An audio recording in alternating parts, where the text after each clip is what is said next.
Hello friends, welcome to my channel.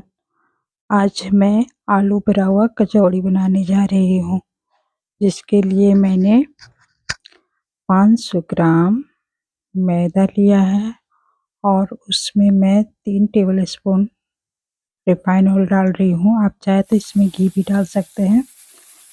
अब मैं इसमें स्वाद अनुसार हल्का नमक डालूंगी, साथ ही आधी से कम चम्मच ज्वाइन, और मैंने इसमें कलौंजी हाथों से क्रश करके डाल दिया है। अब मैं इन सारी चीज़ों को अच्छी तरह से मिक्स करूंगी हाथों से, ताकि उसमें गुठली ना रह सके।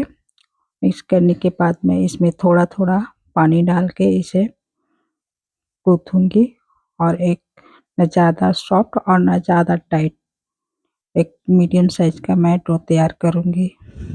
अब हमारा मैदा गूंथ चुका है। उसे रखने से पहले मैं उसमें थोड़ा सा ऊपर से ऑयल लगा दूंगी, ताकि वो सूखे ना, और मैं उसे कम से कम आधे घंटे के लिए उसे ढक करके रेस्ट पर छोड़ दूंगी। अब मैं इसमें मसाला तैयार करने के लिए 1 से 1.5 इंच के बराबर अदरक को मैंने कद्दूकस कर लिया है, साथ ही 1 पोट लहसुन, जिसे मैं छील करके एकदम पतला पतला बारीक काट ली हूँ। साथ ही 3 से 4 हरी मिर्च को मैंने पतला पतला काट लिया है। इसे मैं आलू में इस्तेमाल करूंगी। साथ ही 1 बड़े साइज का प्याज को पतला काट लिया, और थोड़ा सा धनिया के पत्ता को पतला काट लिया है।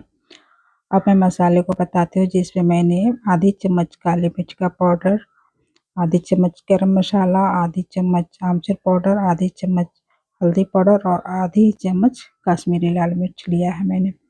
अब मैं आधा केजी आलू को उबाल के पहले से ही रख ली हूँ, जो ठंडा हो चुका है। अब मैं उसमें स्वाद अनुसार नमक डालूंगी और उसे हाथों से मसूलूंगी। आप चाहे तो इसे कद्दूकस भी कर सकते हैं, लेकिन मैं हाथ से ही इसे मसल के इसे तैयार करूंगी। और इसे अच्छी तरह से मसल के मैंने रख लिया है। जैसा कि आप देख रहे हैं, अब मैं गैस ऑन करूंगी और उसमें कढ़ाई चढ़ा के जब चढ़ा दी हूँ, अब मेरा कढ़ाई गर्म हो चुका है। मैं उसमें सरसों का तेल डाल रही हूँ।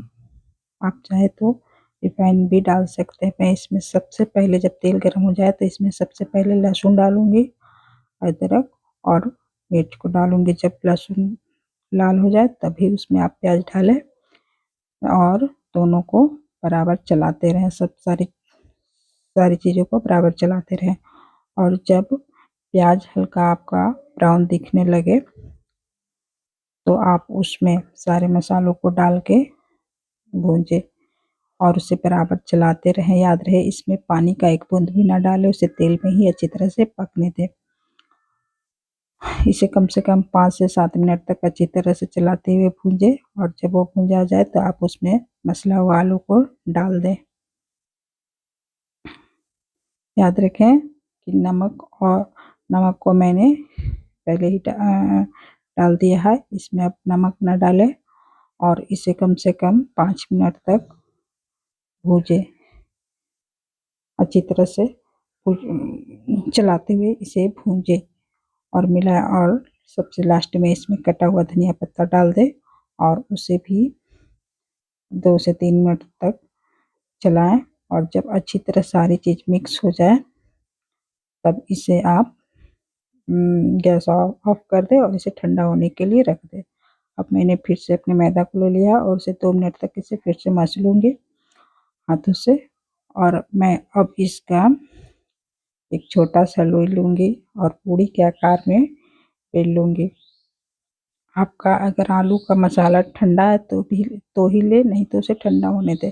अब इसे आप अपने हिसाब से जितना डालना चाहें उतना पूड़ी, जो मैं पूड़ी के आकार में बेली हूँ उसमें मैं डाल रही हूँ अपने हिसाब से। आप इसका आकार बड़ा भी रख सकती हैं, और उसमें मसाला ज़्यादा भी भर के आप बेल सकती हैं। मैं इसे कचौड़ी के आकार में ही बेल रही हूँ, क्योंकि मुझे इसे कचौड़ी बनाना है। आप देख सकते हैं मैं कितना बड़ा ऐसा बेली हूँ। इसी तरह हम दूसरा तीसरा करके कुछ कचौड़ियाँ बेल लेंगे। आलू के मसालों को भी हम उसमें डाल करके ही बेलेंगे। पहले तो लोई को लेने के बाद उसे एक ज़्यादा पूड़ी बेल लेना। उसके बाद आलू के मसाले को डाल के हमें धीरे-धीरे उसे भरते हुए, हाथों से दबाते हुए, जैसे कि मैं दबा के उसे पैक कर रही हूँ, उसे पैक कर लें अच्छी तरह से। और उसके बाद हल्के हाथों से बेलन और चकला में तेल लगा के आप इसे बेल लें। आप चाहे तो सूखे आटे का भी प्रयोग कर सकते हैं। ज़्यादा पतला ना बेलें, इसे एक मिडिल साइज़ में ही बेलें और ना ज़्यादा बड़ा और ना ज़्यादा छोटा। मैंने 3 से 4 से 5 पूड़ियाँ बेल के रख लूँगी मैं। उसके बाद ही कढ़ाई चढ़ाऊँगी गैस में। आप अगर वैसा सक्षम हैं कि आप पूड़ी को तलते हुए भी पूड़ी बेल सकती हैं, तो आप वैसा ही करें। मैंने पहले भर के बेल लेना उचित समझा, इसलिए मैं पहले पूड़ियों को बेल लूँगी, अच्छी तरह से बेल के रख लूँगी। उसके बाद ही कढ़ाई को गरम करूँगी तलने के लिए।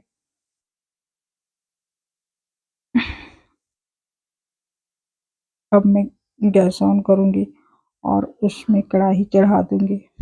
कढ़ाई जब गरम हो जाए तो मैं तलने के लिए रिफाइंड तेल डालूँगी। जैसा कि आप देख रहे हैं, मैंने रिफाइंड तेल डाल दिया है और उसमें एक-एक कचौड़ी करके तलूँगी। आप इसे तलते समय गैस का फ्लेम लो टू मीडियम रखें, हाई ना रखें, नहीं तो जल जाएगा।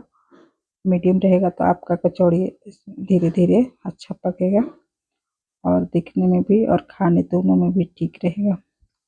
जैसा कि मैं पहला कचौड़ी तल चुकी हूँ, ये दूसरा मैंने डाल दिया है। इसी तरह मैं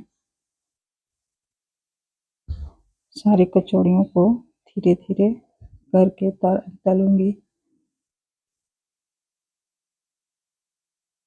ये कचौड़ी खाने में बहुत ही टेस्टी लगता है।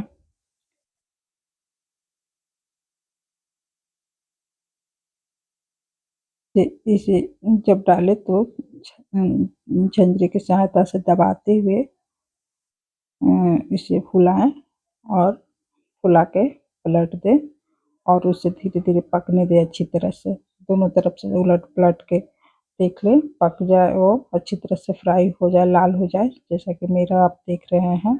तभी कढ़ाई से आप बाहर निकालें और उसे दबाने में ज़्यादा ज़ोर से हाथ ना चलाएँ, नहीं तो आपका जो मसाला है सब बाहर निकल जाएगा। उसे हल्के हाथों से ही दबाते हुए निकालें, फ्राई करें। आप देख रहे हैं कि मेरा कचौड़ी धीरे-धीरे करके मैं सारी कचौड़ी को तल रही हूँ और मेरा कचौड़ी फूल भी रहा है कितना अच्छे से और टेस्टी भी बन रहा है। आप भी इसे ज़रूर बनाएँ। आलू की कचौड़ियाँ बहुत ही स्वादिष्ट लगती है। ये खाने में एक तरह से समोसे के जैसा स्वाद लगता है। इसे आप जब भी हल्का-फुल्का भूख लगे या बच्चों को टिफ़िन लंच बॉक्स में देना हो तो आप बना सकते हैं या आप भी खाने के नाश्ते में बना सकते हैं। आप इसे दही, चटनी, सॉस या सब्ज़ी के साथ खाएँ। इस खाने में बहुत ही टेस्टी लगते हैं और आप इसे अपनों के साथ एन्जॉय करके खाएँ, बहुत ही अच्छा लगेगा। Thank you.